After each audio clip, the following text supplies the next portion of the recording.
सावन महीने में भगवान शिव को चढ़ाने वाली बेलपत्री का विशेष महत्व माना जाता है, लेकिन हरिद्वार स्थित बिल्व पर्वत की 13 मुखी बेलपत्र का खास तौर पर अत्यंत दुर्लभ और चमत्कारी माना जाता है। ये बेलपत्र न सिर्फ धार्मिक आस्था का प्रतीक है, बल्कि औषधीय गुणों का खजाना भी है।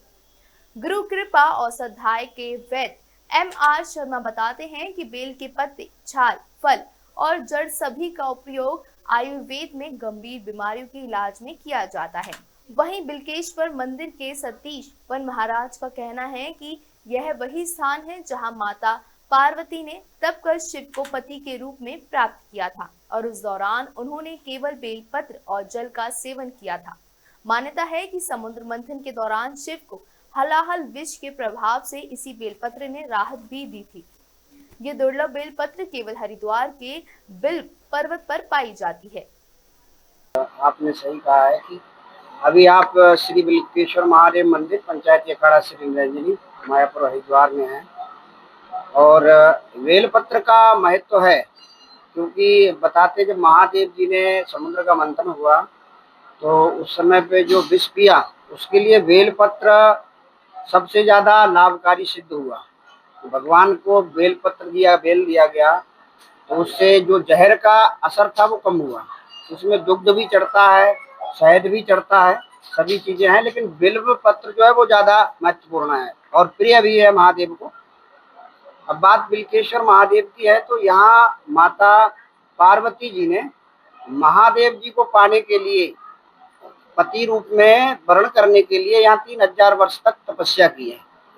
स्कंद पुराण में केदार खंड में ये वर्णित है, शास्त्रोक्त बात है। तो इसलिए बिल्केश्वर महादेव बहुत प्राचीनतम देव स्थल है, महादेव का मंदिर है। तो यहाँ माता जी बिल्व बिल्व का वृक्ष था और ये जो चारों तरफ आप देख रहे हैं ये बिल्व पर्वत है, इसको बिल्व पर्वत कहते हैं।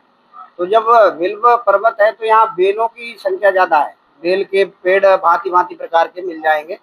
माता जी यहीं बेल खा के, और बिल्व का वृक्ष होता था, बिल्व का बेल पत्री का जंगल ही है, तो यहाँ रह के बिल्व का मतलब सेवन करती थी और यही तपस्या की है। महादेव जी प्रसन्न हुए और उनको ये वरदान दिया कि मैं आपको वर्ण करूंगा। और यहाँ वैसे 3 मुखी का आम प्रचलन है, यहाँ हमारे जंगल में 3 मुखी, 7 मुखी, 9 मुखी और 10 मुखी तक बिल्वपत्र मिलता है, 13 मुखी भी पाया गया है। तो यहाँ पूरा जंगल है, आप देख सकते हैं। और अभी एक 10 मुखी बिल्वपत्र यहाँ मेरे हाथ में भी है जो आज चढ़ा हुआ है, इसको देख सकते हैं आप।